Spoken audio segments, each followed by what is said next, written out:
Hello everyone, welcome to the Ozark Outpost in Dixon, Missouri.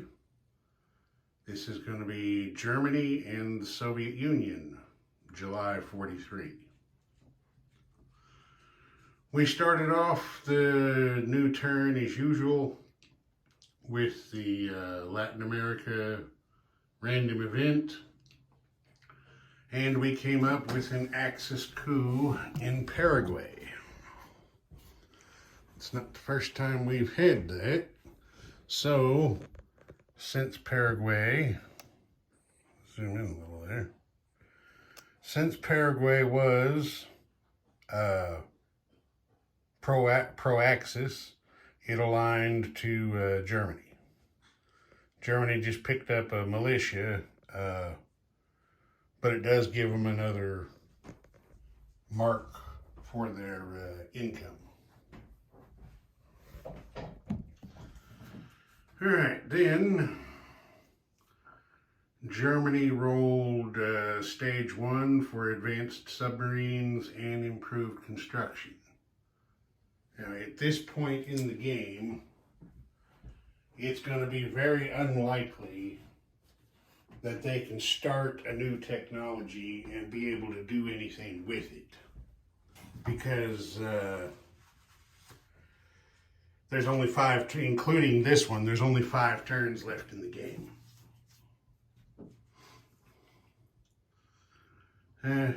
But we just did it just to be doing it.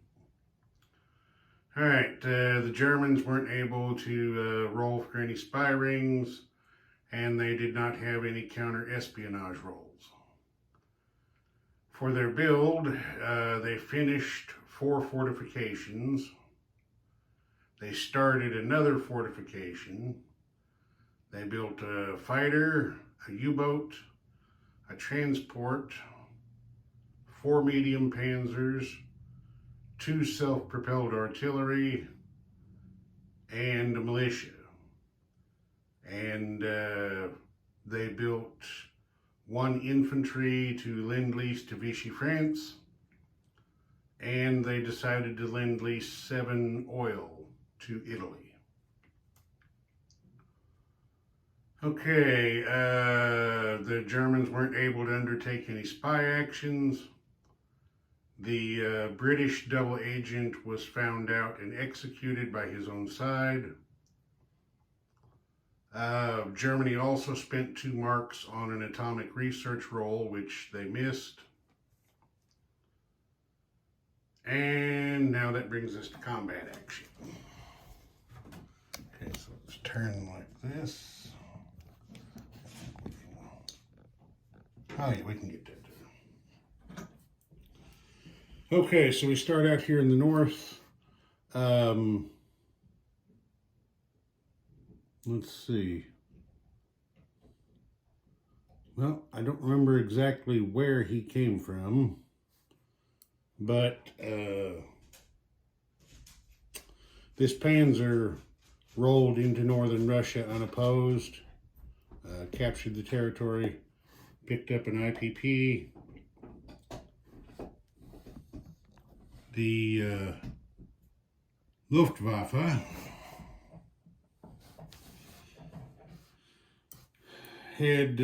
was over here with the 2 Fallschirmjägers. They flew over and dropped them here for an unopposed capture of Saratov, and then non-combat moved to land at Oral-Kursk. So that's another 3 IPP the Germans took away from the Soviets. Back over here at the north, the Germans tried to attack Karjala. They sent what they had here in southern Finland, and they brought some other guys over from Leningrad. But as you can see, the attack failed. The Germans lost, I think it was either 2 or 3 infantry and 1 SS infantry. Anyway, it was not a good day. So that was a defeat. And over here, That's where that Panzer came from. He was there in northern Belarusia, and he went across like that. We had 2 infantry here in northern Belarusia and 2 infantry here in southern Belarusia. They both converged to attack Smolensk and captured the city without loss. Since the Panzer went across here and put a German roundel on this territory, Smolensk became encircled, and the defending infantry, well, actually, it doesn't matter what unit class they are, the defenders take a -1 penalty. And that is rather handy. Okay, next we had troops in Kursk and maybe some troops from Leningrad here. I think there were a couple of somewhere around here there were a couple of SS Panzers and aircraft went in. Anyway, the Germans captured Moscow. Gotta back up a little bit more so you can see better. There we go. I tried to figure a way to use those Fallschirmjägers to encircle Moscow, but the air transport just didn't have enough range. But anyway, the Germans got in there, captured it, took another 4 IPP to from the Soviets and added it to their treasury. Most significantly, probably, the Soviets had to surrender their money to the bank, and Germany picked up another captured factory, which becomes an improved miner.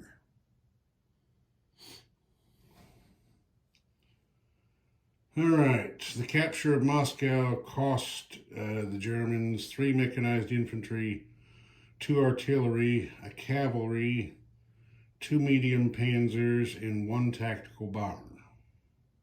But as I said, that's a big grab.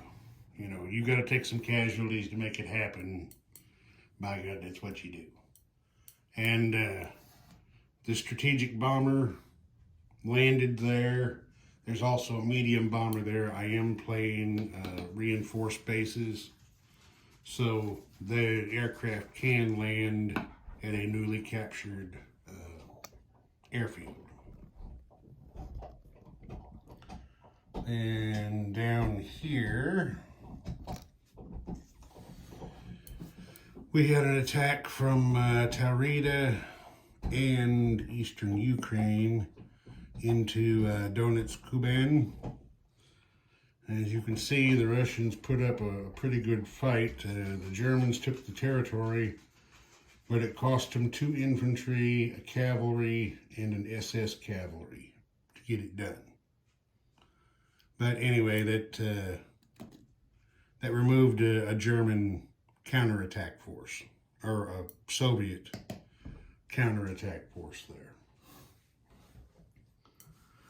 All right, then the strategic bombers in Normandy went to work. Actually, I think I'm just going to move over here if I can find enough space to put the legs of this tripod down. There we go. That'll work. The German bombers in Normandy flew across the channel to bomb the London factory again, and they just plastered the shit out of it. Both bombers hit it for 9 points of damage. It already had 4 damage on it, so it maxed out at 20. Everybody missed in the interception round. However, the factory's anti-aircraft batteries did shoot down one of the German bombers. So the surviving bomber and 2 escorting fighters landed back in Normandy again. Then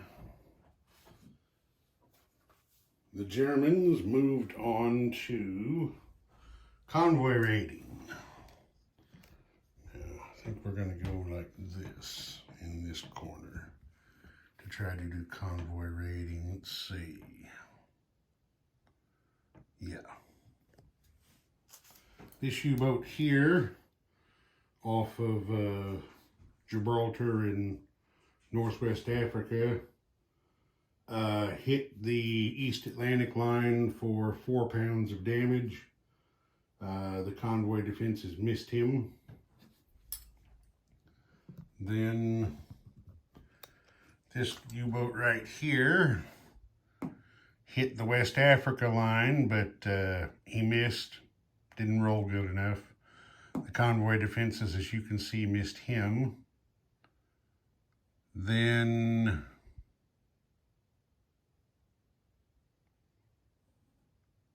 let's see, am I missing somebody?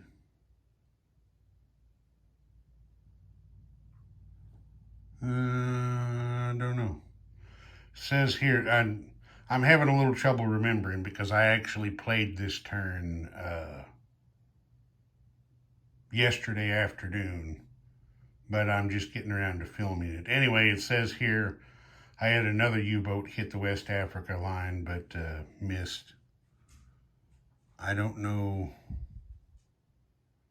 where he would have been. Oh, well. No foul.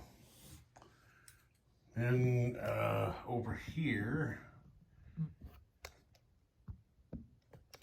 there had been a German U-boat down here, but to get away from this fighter and destroyer, he combat moved up to the Gulf of Aden here and raided the East Africa line, which he hit for 4 damage, maxing it out, but the convoy defenses did sink him.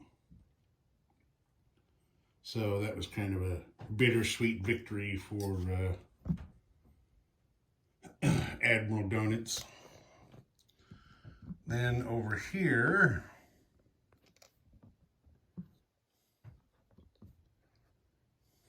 back up just a little bit. Okay, there, now we can see all of it. There was a U-boat down here at Argentine sub base. He moved up here to the Windward Islands and raided the New York Rio line, but he missed, didn't roll high enough.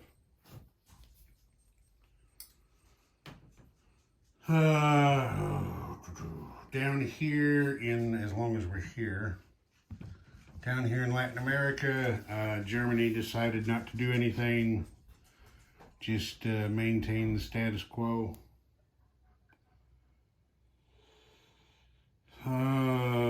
They spent 9 oil this turn and collected 11 for a net gain of 2. And they collected just an ungodly amount of money. Germany's income now is up to 89 with their wartime bonuses and their wartime economy roll. Germany put 107 marks in the bank. That's, yeah. I really, like I said, with just 5 turns left in the game, and, you know, Germany is, unless they roll really bad, they're consistently going to put 100+ marks in the bank from here on. I just can't see the Allies being able to stop them, because at that level, even with the others getting their roles, Germany by itself is just almost out earning the United States and Great Britain combined.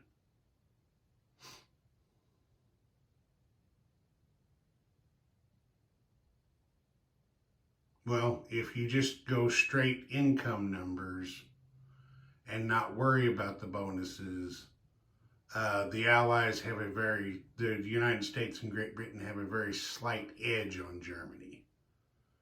But you throw Italy into the mix, and their slight edge is gone. The Axis is out earning them every turn. And we'll see what happens, but I just don't know if there's enough time left for the United States to be able to ramp up and do enough to be able to make a difference in this game. But we'll see. All right, now on to the Soviets. They missed their tech roll. The only major factory they have left is in Stalingrad, so they just get one roll now. They weren't able to do any spy rolls or counter-espionage. Of course, the spies that were in Moscow when it was captured were all taken out of play. Soviets didn't have any money, so they couldn't build anything. They made one move, just, I don't know how to spite, call it whatever you want. The Soviet infantry down here in western Manchuria made an unopposed attack on northern Manchuria to liberate that and give the Chi-Coms an extra IPP on this turn. The Soviets spent 1 oil and collected 6 for a net gain of 5. And with their income and bonus and wartime economy roll, they put 30 rubles in the bank for next turn. Now the Chi-Coms had 8 to begin the turn, which they spent on 2 mountain infantry. And they attacked from Kwangtung to Hunan down here. You can see they captured it. It cost them 3 mountain infantry to do it. But they got in there and took the Japanese out. Picked up another 2 IPP for themselves. And that was that. Let's see, with their bonus, the Chi-Coms put 11 in the bank. Their income is back up to 9 for now, so they're just 4 away from the evolving to a major power threshold again. But we'll see what happens with that. All right, I think that's it for this one.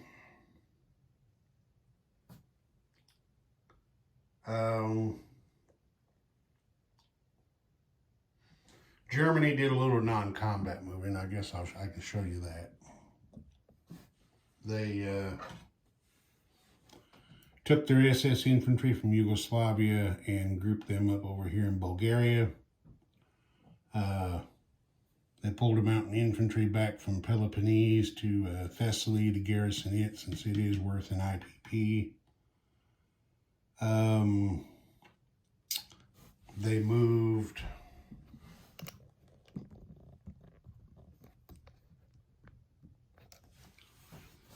a couple of SS Panzers into Soviet territory. Let's see, over over here at Leningrad, this was partial build and partial, trying to see the camera there. There we go. Partial build and partial strategic movement. They've got 2 SS Panzer Grenadiers and 2 medium Panzers sitting there in Leningrad. Can you still see down there? As part of their build, they put 2 infantry in Romania. Over here in Germany, they put a couple of SS Panzer, 1 SS Panzer Grenadier, 1 SS Panzer, and a couple of infantry into Western Germany, along with a fighter. They moved 2 infantry from Paris to Aquitaine to strengthen that up. Of course, when they placed their units, the fortifications went down there, as I said, to start forming the Atlantic Wall. And it looks like that's about that. Okay. Ozark Outpost. Over and out.